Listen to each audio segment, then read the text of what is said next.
মা দুনিয়ার জমিনে যখন নাকি আমাকে প্রসব করলা গো মা, ও মা আমি যখন তোমার কলিজার মধ্যে লাথি দিয়া দুনিয়ার জমিনে যখন আসতেছিলাম, ও মা আল্লাহু আকবার আল্লাহু আকবার আল্লাহু আকবার, তোমার জীবন চলে যায়, ব্যথায় কষ্টে তুমি আল্লাহু আকবার জীবন চলে যাওয়ার মতো উপক্রম হয়, কিন্তু লজ্জার কারণে ও মা জিহ্বায় কামড় দিয়া কষ্ট সহ্য করেছো, একটু আওয়াজ তুমি করো নাই গো মা। ও মা এরপরে দুনিয়ার আসার পর আল্লাহু আকবার 2টা বছর যাবত তোমার রক্ত চুষিয়া চুষিয়া দুধ বানাইয়া খাইছি গো মা। ও মা জীবনে কখনো আমাকে রাখিয়া ভালো খাবার খাও নাই। ওই যে পাড়া প্রতিবেশী আল্লাহু আকবার বাড়িতে অনুষ্ঠান হইলে আমার তোমার জন্য এক টুকরা গোশত তোমার জন্য দিছে, তরকারি দিছে, ও মা কত না দেখেছি, শুধুমাত্র ঝোল দিয়ে খাবার খাইলা আর গোশতের টুকরাটা আমার জন্য তুমি রাখিয়া দিছ। ও মা একটা ফল তোমাকে হাদিয়া দিছে, ও মা এই ফলটা তুমি খাও নাই, এই ফলটা আমার জন্য আল্লাহু আকবার ঘন্টার পর ঘন্টা তুমি অপেক্ষা করেছো আমাকে খাওয়ানোর জন্য। ও মা শীতের রাত্রে কত কষ্ট করেছো মা, আমাকে বুকের মধ্যে নিয়া সারা রাত্র কাটায় দিলা গো মা। আজকে এই যে তোমার সন্তানকে তোমার কাছে হাজির করেছি গো মা, ও মা জীবনের মতো একটু আদর করে দাও।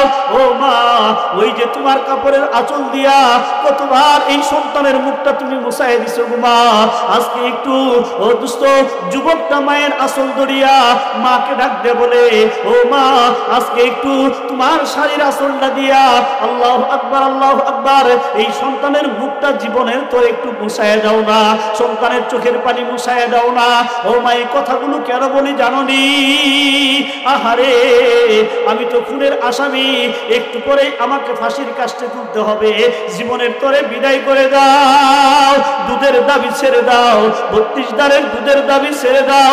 ও মা তুমি যদি আমাকে মাফ না করো আমি মৃত্যুর পরেও শান্তি পাবো না।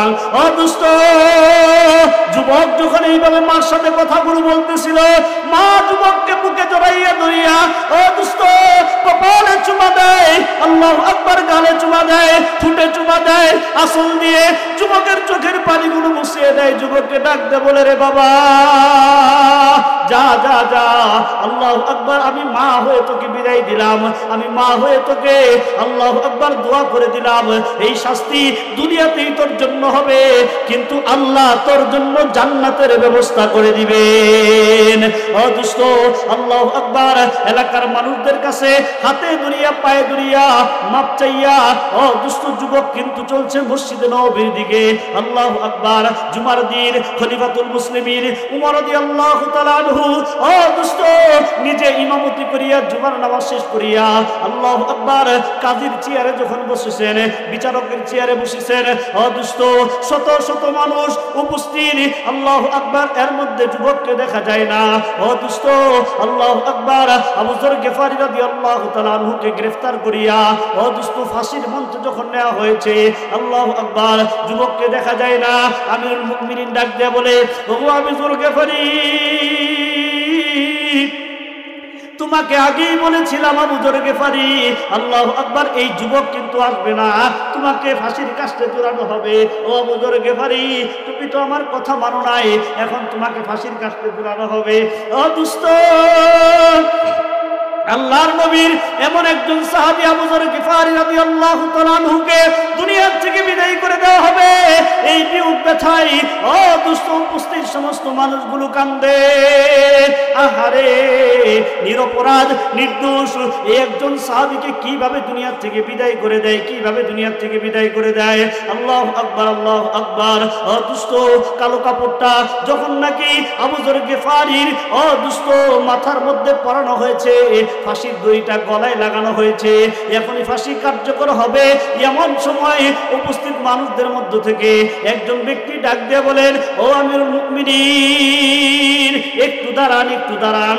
ওই যে দেখা যায় মরুভূমির মধ্যে বালুগুলো, আল্লাহু আকবার, বালুগুলো উঠতেছে, বালুগুলো বাতাসের সাথে উঠতেছে। মনে হয় কে যেন ঘোড়া সওয়ার হইয়া এই দিকে আসতেছেন। আমিরুল মুমিনিন অদুষ্ট মরুভূমির দিকে তাকায় দেখে উল্টা বেগে, বিদ্যুৎ বেগে একজন নওজোয়ান অদুষ্ট বিচারের মঞ্চের দিকে আসে। জল্লাদকে ডাক দে বলে, ও জল্লাদ দাঁড়াও, দাঁড়াও, দেখি এই লোকটাকে। আমার তো মনে হয় এই লোকটা আর কেউ নয়, এই লোকটা হলো সেই আদর্শবান নওজোয়ান। আল্লাহু আকবার, আল্লাহু আকবার। প্রকৃতপক্ষেই দেখা যায় উল্টা বেগে, বিদ্যুৎ বেগে দৌড়াই আসিয়া ও দুষ্ট আল্লাহু আকবার নওজোয়ান ঘোড়ার পৃষ্ঠে থেকে লাফ দিয়া নামিয়া আমিরুল মুমিনের কাছে যাই না, কারোর সাথে কথা বলে না, কারোর দিকে তাকাই না, দৌড়াইয়া যাইয়া ফাঁসির মঞ্চে উঠিয়া ও দুষ্ট আবু যর গেফারির গলার থেকে ও দুষ্ট ফাঁসির দড়িটা সরাইয়া, কাপড়টা সরাইয়া আবু যর গেফারিকে ও দুষ্ট বুকের মধ্যে লইয়া বুকে চাপ দিয়া আবু যর গেফারির গালে চুমা দেয়, আবু যর গেফারির কপালে চুমা দেয়। আবু যরকে ডাক দে বলে, ওগো নবীর সাহাবী, তোমার কারণে ঋণ পরিশোধ করতে পেরেছি, তোমার কারণে মানুষের কাছে ক্ষমা চাইতে পেরেছি, তোমার কারণে বিবির কাছ থেকে ক্ষমা নিতে পেরেছি, তোমার কারণে বাবার কাছ থেকে ক্ষমা নিতে পেরেছি, তোমার কারণে আম্মার কাছ থেকে ক্ষমা নিতে পেরেছি। ও আমির, ও আবু যর গেফারি, আল্লাহু আকবার, আল্লাহু আকবার। দুনিয়াতে তুমি আমাকে যেমন মুক্ত দান করলা, দুনিয়াতে তুমি আমাকে যেমন স্বাধীনতা দিলা, দুনিয়াতে তুমি আমাকে যেমন ঋণ মুক্ত হওয়ার সুযোগ করে দিলা, আল্লাহর কাছে দোয়া করি কাল কিয়ামতের ময়দানে আল্লাহ তোমার মর্যাদা আরো বৃদ্ধি করে দেখ। এই কথা বলিয়া ও দুষ্ট আবু যর গেফারিকে ফাঁসির মঞ্চ থেকে সরাইয়া যুবক নিজেই আল্লাহু আকবার কাপড়টা গলার মধ্যে দিয়া, ফাঁসির দড়ি গলায় দিয়া আমিরুল মুমিনিনকে ডাক দিয়ে বলেন, ওগো আমিরুল মুমিনিন, নেন, এই যে আমার ওয়াদা পুরা করেছি, ও আমিরুল মুমিনিন, আমাকে তাড়াতাড়ি শাস্তি দেন, আমাকে ফাঁসি দিয়ে দেন। আল্লাহু আকবার। ও দুষ্ট যুবকের গলায় ফাঁসির দড়ি দেখিয়া আবু যর গিফারি রাদিয়াল্লাহু তাআলা আনহু ছোট্ট বাচ্চার মতো হাউমাউ করে চিল্লায় কান্দে, ও দুষ্ট পাগলের মতো গড়াগড়ি শুরু করে দিছে। আহারে, এমন আদর্শবান সন্তান, এমন নিষ্ঠাবান সন্তান, মুহাম্মদ রাসূলুল্লাহ আদর্শ একজন উম্মত, আল্লাহর ভয়ে দিল কম্পিত একজন যুবককে দুনিয়া থেকে কিভাবে বিদায় করে দেওয়া যায়? অদুষ্ট আবু যর গিফারির কান্না দেখিয়া উপস্থিত মানুষগুলো কান্না করে। অদুষ্ট শুধুমাত্র উপস্থিত মানুষগুলোই কান্না করে না, জল্লাদ নিজেও কান্না শুরু করে দিয়েছেন। আল্লাহু আকবার, আল্লাহু আকবার। আমিরুল মুমিনিন খলিফাতুল মুসলিমিন উমর রাদিয়াল্লাহু তাআলা আনহু কান্দে।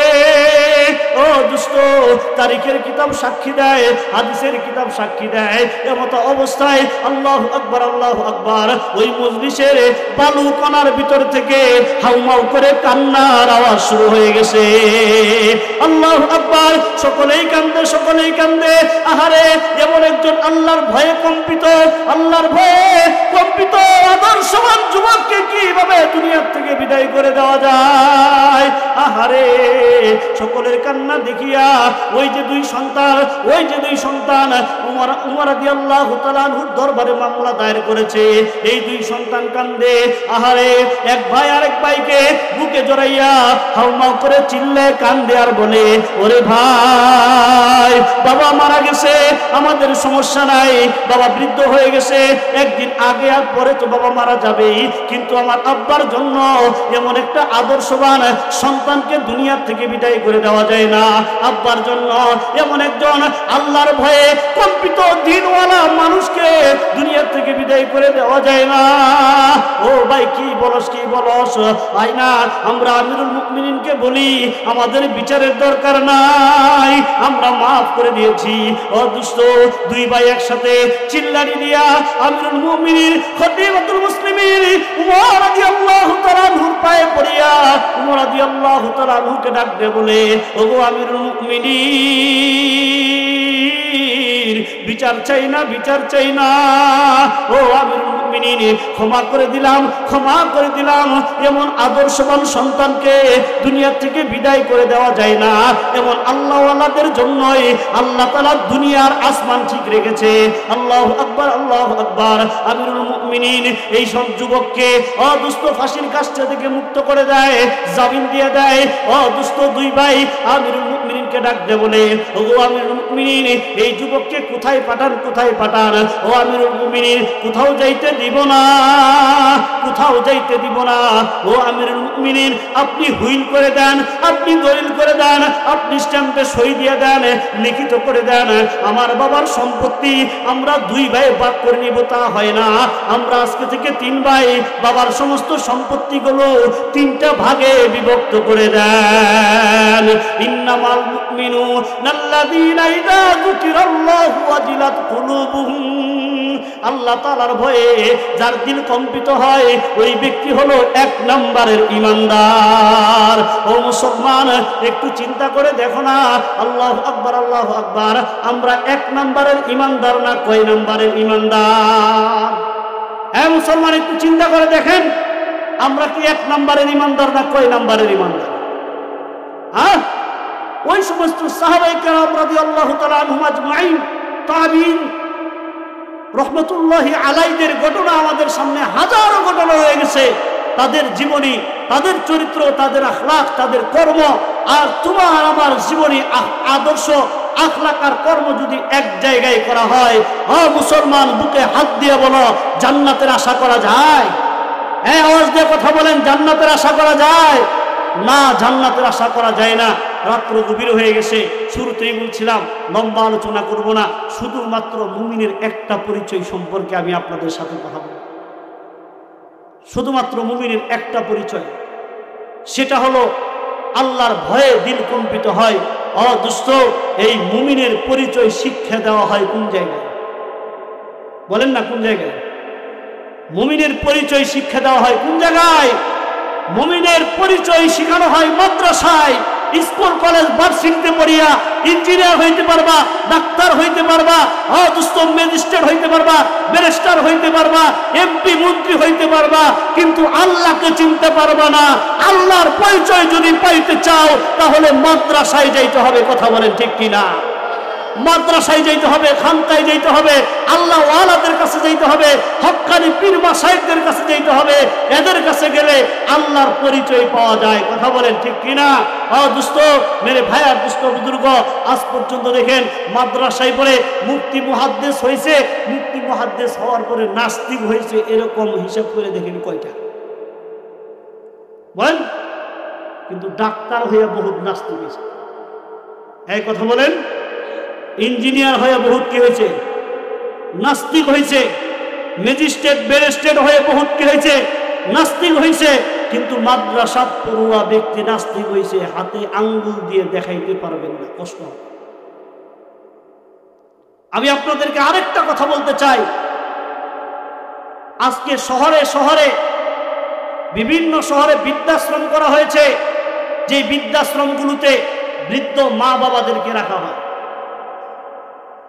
বৃদ্ধ মা বাবাদেরকে রাখা হয়। অথচ তার বাড়ি গাড়ির অভাব নাই, ব্যাংক ব্যালেন্সের অভাব নাই। আমি ঘটনা বলতে চাই না, যেহেতু আলোচনা শেষ, এখনই দোয়া করে দিব। শুধুমাত্র একটা কথা আমি আপনাদেরকে বলি, এই যে ঢাকা মিরপুরে, অদুষ্ট ঢাকা মিরপুরে তার বাসা, একজন ভদ্রলোক, কি বিশ্ববিদ্যালয় করে কয়, ওই ইয়ের অনুযায়ী সদরঘাটের ওইদিকে, হ্যাঁ, জগন্নাথ বিশ্ববিদ্যালয়, রাইট, জগন্নাথ বিশ্ববিদ্যালয়, জগন্নাথ বিশ্ববিদ্যালয়ের একজন প্রফেসর, 3টা সন্তান, এক সন্তান ম্যাজিস্ট্রেট, আরেক ছেলে আমেরিকা থাকে, মেয়ে বিয়ে হয়েছে কানাডায় থাকে। তার বাসা 3টা-4টা বাসা, আমি পত্রিকায় পড়লাম ঘটনাটা, 3-4টা বাসা এই ভদ্রলোকের। কিন্তু একটা ছেলে ম্যাজিস্ট্রেট বাড়িতে থাকে, দেশেই থাকে, একটা ছেলে আমেরিকা থাকে, মেয়ের বিয়ে হয়েছে কানাডায় থাকে। 3 ভাই বোনে মিলে বাবার বাসা দখল করার জন্য বাবাকে বাসার থেকে বের করে বৃদ্ধাশ্রমে দেওয়া হয়েছে। বলেন 3টা সন্তানের কথা যে বললাম, তারা আমার আপনার মতো গরিব?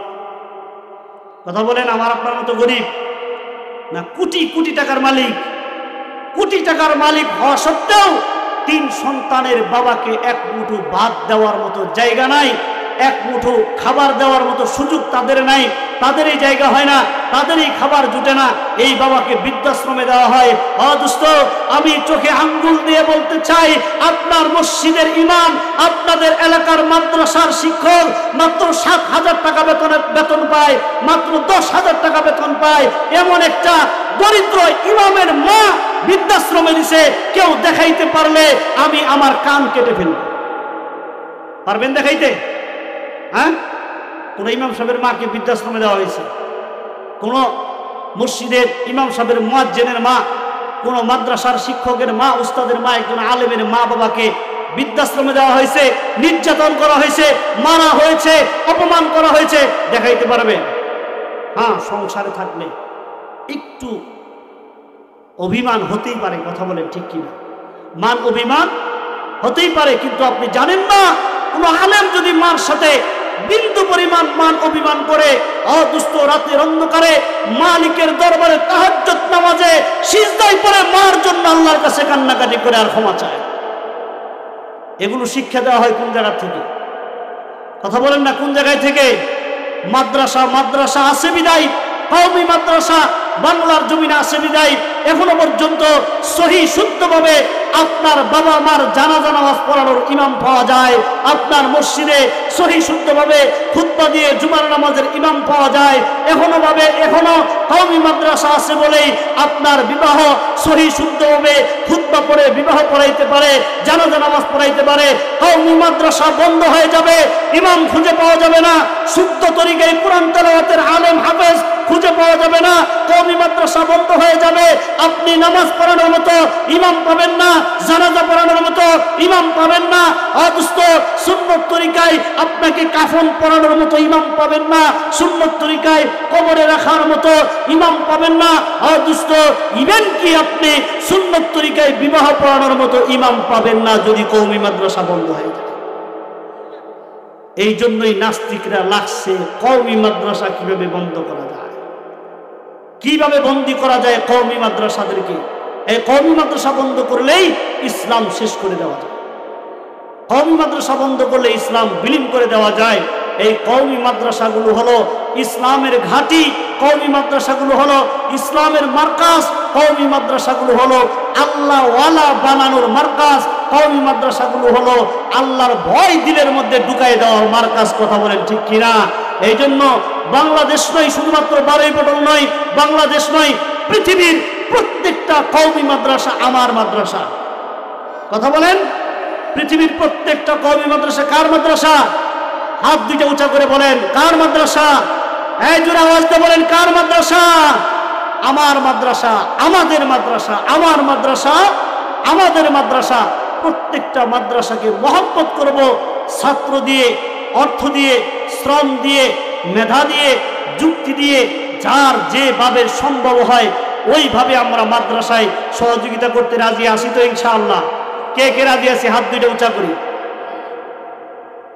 আল্লাহ তাআলা আমাদেরকে কবুল করুক, সকলে বলেন আমিন। এই যে আজকে আল ইসলাহ মহিলা কওমি মাদ্রাসার উন্নতি কল্পে আয়োজিত ইসলামী মহাসম্মেলন আল ইসলাহ মহিলা কওমি মাদ্রাসা, ঘর হলো আমাদের পাওয়ার হাউস।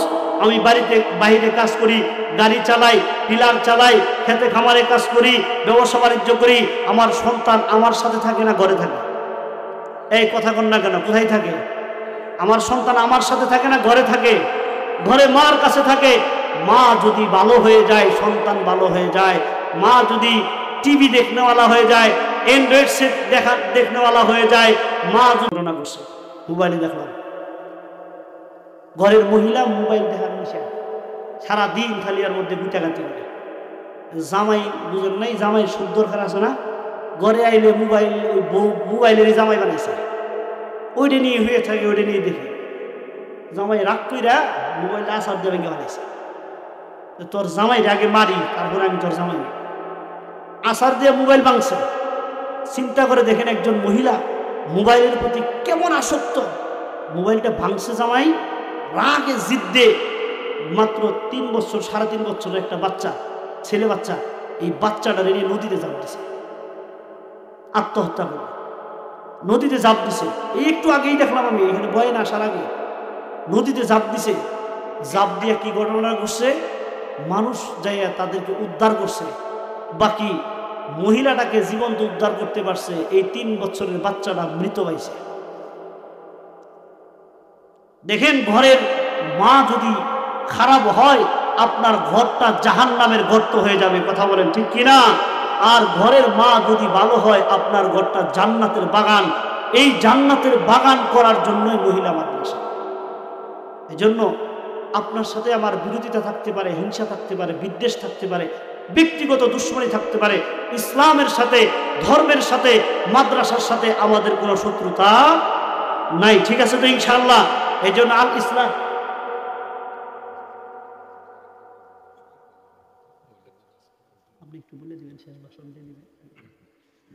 এই জন্য এই আল ইসলাম মহিলা মাদ্রাসায় আমরা আমাদের মেয়ে দিয়ে কে কে সহযোগিতা করবো দেখি, হাত তুলেন। অনেকের মেয়ে নাই, নাতি আছে। হ্যাঁ, হাত উঠান, হাত উঠান, হাত উঠান। ওয়াদা করতে হবে কিন্তু, খবরদার। অনেকের মেয়ে নাই, নাতি আছে, আছে না? মেয়েও নাই, নাতিও নাই, বাস্তি আছে, 22 ঘরের নাতিন আছে।